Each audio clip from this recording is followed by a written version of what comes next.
से जो बात निकलती है असर रखती है, पर नहीं ताकते परवाज़ मगर रखती है।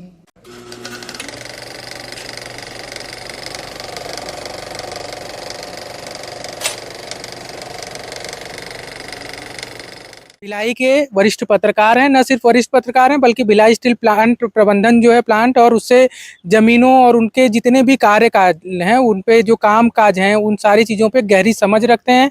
3 किताबें इनकी आ चुकी हैं और पत्रकारिता में जब से हम लोग इनको जानते हैं तो हम इनको भिलाई का विकिपीडिया भी कहते हैं। और विकिपीडिया क्यों कहते हैं इसके जवाब आप इस वीडियो में जरूर आपको मिल जाएगा। नमस्कार जाकिर जी। जाकिर हुसैन जी हमारे साथ वरिष्ठ पत्रकार। जिनको नहीं पता है मैं उनके लिए ये जानकारी आपसे लेना चाह रहा हूँ कि लीज आखिर लाई क्यों गई थी। लीज का जो मसला है असल में कहानी शुरू हुई थी 97-98 से। तो उस टाइम में सेल की हालत बहुत ज़्यादा ख़राब हो गई थी और सेल के सारे प्लांट जो है वो माइनस में चल रहे थे और उसी टाइम में प्राइवेट पार्टीज़ भी सब आई हुई थी। मतलब ग्लोबलाइजेशन जब चालू हुआ, नई इकोनॉमिक पॉलिसी आई तो प्राइवेट पार्टी भी आई हुई थी। तो सेल के प्लांट का लगभग वो मतलब सीधी लैंग्वेज में बोला जाए तो भट्टा बैठ रहा था। तो उस टाइम में हालत ये हो गई थी कि BIFR एक होता है सेंट्रल गवर्नमेंट का जो सिक यूनिट को की पहचान करके उसको बंद करने की अनुशंसा करता है। तो हालत ये हो गई थी कि सेल जो है वो BIFR में जाने वाला था। तो उस मतलब बंद होने की कगार पे लगभग आ गया था। बंद होने की कगार पे था, मतलब माइनस में जा रहा था। जो करोड़ों में प्रॉफिट होता था वो माइनस में हो रहा था। तो उस टाइम में सेल बोर्ड, उस टाइम में सेल के चेयरमैन थे अरविंद पांडे और सेल बोर्ड ने उस टाइम में फिर डिसीजन लिया कि हमारे जो एसेट्स हैं, हमारी जो परिसंपत्ति जिसको बोलते हैं उसको बेचना पड़ेगा, नहीं तो हमारी हालत ख़राब है, हम आगे पुराना कर्जा नहीं चुका पाएंगे, कर्मचारियों को तनख्वाह नहीं दे पाएंगे, ये वाली स्थिति थी। तो फिर 2000 में फिर से लीज लाई गई। और एक इसमें रोचक पहलू यह है कि जिस टाइम में लीज आया था तो सुगबुगाहट तो शुरू हो गई थी भिलाई में। उस टाइम में कुछ मंत्रियों ने भिलाई में पोस्टर भी चिपकाए थे कि हमारे रहते भिलाई का एक मकान BSP नहीं बेच पाएगी। ये कब की बात होगी लगभग? ये 2000 की बात है। 2000 मतलब अगर हम मध्य प्रदेश शासनकाल से छत्तीसगढ़ बना हुआ था। नहीं, छत्तीसगढ़ नहीं बना था, छत्तीसगढ़ तो नवंबर में बना। 2000 में शुरुआती टाइम की बात थी। फिर भी कांग्रेस की सरकार थी उस समय, मुझे ध्यान है मध्य प्रदेश में दिग्विजय सिंह की ही थी, क्योंकि वो शायद वो कुछ मंत्री लोग अपना महत्व चाह रहे थे। हालांकि बाद में फिर चूंकि यहाँ मैनेजिंग डायरेक्टर बैठते थे, मैनेजिंग डायरेक्टर माने सेल के भी डायरेक्टर होते हैं, तो वो फिर तब मुख्यमंत्री अजीत जोगी और बाकी लोगों से इन लोगों की काफ़ी चर्चा हुई और फिर वो ऐसा कोई मतलब विवाद कोई ऐसा तूल नहीं पकड़ पाया। वो थोड़ा सा महत्व चाह रहे थे कुछ मंत्री जो है जो भिलाई और आसपास रहते हैं। फिर बाद में वो चीज़ें फिर ख़त्म हो गई। BSP ने उसके लिए बाकायदा मुहिम चलाया मकान के लिए। जब पहला फेस आया तो लोगों को समझ में नहीं आया कि कैसे BSP मकान बिक जाएगा, कैसे लेंगे तो फिर क्या मिलेगा, लोग संशय में थे। तो BSP ने स्कूल के टीचर्स जो हैं और टाउनशिप के जो कुछ एम्प्लॉई हैं उसकी टीम बना के लोगों को घरों घर भेजा। घर घर में जाके वो टीम जाके लोगों को कन्विंस की कि देखो अभी कंपनी के बुरे दिन है तो आप मकान ले लो। तो लोग मतलब मना करते थे कि क्या करेंगे, इसमें तो रजिस्ट्री नहीं होगी, मालिकाना हक नहीं मिलेगा। तो उन लोग को समझाया गया कि नहीं, आपने कंपनी के लिए इतना किया है, BSP के लिए इतना किया है, आज BSP की हालत ख़राब है। तो बड़ा मतलब मुश्किल होता था कन्विंस करना लोगों को कि मकान ले लो। लोग लेते नहीं थे। पहला आया, दूसरा आया, तीसरा आया, तो ये फेस आते गया। धीरे धीरे लोगों को समझ में आया। HDFC ने उस टाइम में लोन भी वो किया देना जो है भिलाई स्टील प्लांट के एम्प्लॉइज को, हाँ, जो लेना चाहते हैं। अने उन लोगों ने शर्तें इतनी शिथिल कर दी कि BSP के एम्प्लॉय को भी देंगे, प्लस अगर कोई एम्प्लॉय गुजर चुका है, दिवंगत भी है, तो उसके बच्चे को देंगे। आप क्लेम करो कि हाँ मेरे माँ बाप BSP में थे, जो भी थे, ये उनका कार्ड है तो कागज है, उनको भी मकान देंगे। तो इतना मतलब इतना शर्तों को शिथिल किया गया ताकि लोग मकान को ले।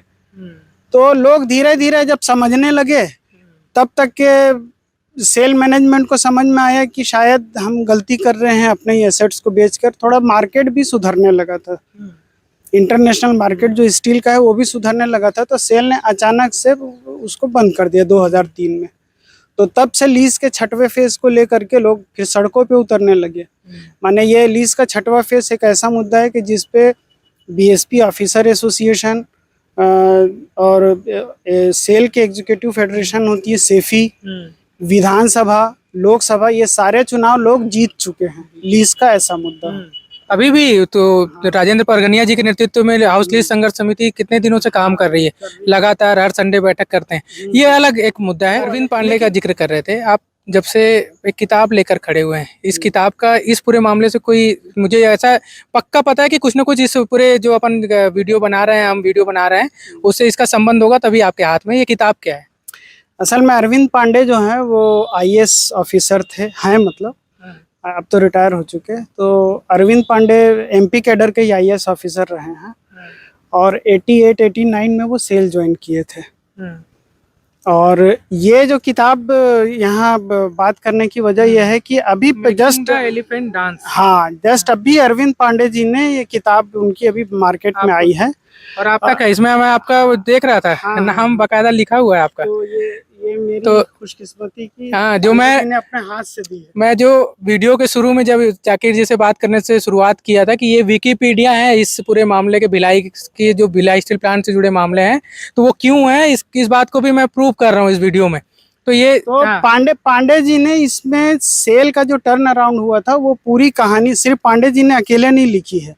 इवन इसमें उस टाइम के जो मैनेजिंग डायरेक्टर थे बीके सिंह, उस टाइम में जो पर्सनल के हेड थे मिस्टर जी उपाध्याय, इन सारे लोगों ने मिल करके इसमें अपना पार्ट इसमें लिखा है, दिया है। मतलब कि कैसे वो निराशा का दौर था, मतलब हालत ये थी जो मैंने बताया ना कि BIFR में जाने वाला था, उसका मतलब यह है कि ताला लगाने वाले थे और कर्मचारी भारी निराशा में था, बोनस नहीं मिल रहा था, तनख्वाह देने के लाले पड़ गए थे। तो उस टाइम में अरविंद पांडे और उनकी टीम ने वो कैसे सेल को ये किया, तो उसमें जो लीज वाला जो पार्ट है, मकान बेचने वाला, वो भी इसमें अरविंद पांडे जी ने काफी डिटेल से दिया है कि क्यों लीज देने की नौबत आई थी और क्यों हम लीज दिए। वो इसमें कुछ ऐसा भी है कि लीज का भविष्य क्या होगा? नहीं, भविष्य को लेकर नहीं, ये तो इन्होंने सेल को लेकर के लिखी है, उनकी अपनी पर्सनल है। हालांकि सेल का टर्न अराउंड कैसे उन्होंने अपने कार्यकाल में किया और कैसे उसको एक प्रॉफिटेबल स्टेज पर लेकर के आए। सवाल ये फिर आखिरी में वही उठता है कि क्या कभी फ्यूचर में मालिकाना हक जो मकान लीज पे ले चुके हैं उनको मिल सकता है? क्या कोई ऐसा नियम बन है, कोई एग्जाम्पल ऐसा है? नहीं, रेवेन्यू का जो नियम होता है वो 33 साल 3 बार जो है लीज रिन्यूअल किया जाता है, फिर 99 साल में वो परमानेंट जो पार्टी रहती है उसका हो जाता है वो। तो ऐसा 99 साल में वो लीज जो है वो रजिस्टर्ड हो जाती है। तो आज जो लोग हैं उनकी आने वाली पीढ़ी 99 साल के बाद में मालिकाना हक भोगेगी। नहीं तो ऐसा कोई एग्जाम्पल आपको?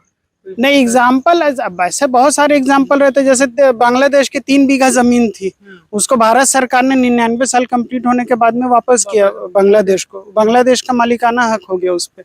तो ऐसे हमारे यहाँ पे भी बहुत सारे रहते हैं, 99 साल कंप्लीट होता है, उसके बाद में अगर उनका लीज रिन्यूअल है बराबर वो शर्तों के हिसाब से 33 साल में किए हैं तो उनको हो जाता है। अच्छा, क्या यही एक कारण है कि इनके लीज में जो चर्चा हो रही थी 30 साल का लिखा हुआ है, ताकि वो 33 वाला क्राइटेरिया कभी पूरा ही ना हो पाए? क्या ऐसा भी कोई मामला? वैसे 30 या 33 रहता है। अच्छा, उसमें कुछ कंफ्यूजन किस तरह? वैसा रहता है वो 99, टोटल 99 साल। असल में होता क्या, जैसे बीएसपी की यहाँ पे जो जितनी जो जमीन जो एक्वायर हुई थी, उस जमीन पे बहुत सारे सब निर्माण हुए, कंस्ट्रक्शन हुए, तो उनको उस टाइम में जो लीज जो दी गई थी उसको 30 साल में रिन्यूअल किया गया। जैसे बहुत सारे सिनेमा हॉल है, क्लब है, होटल हैं, जो बड़े बड़े कंस्ट्रक्शन है, उन सब की तो 30 साल उनका कंप्लीट हो गया था।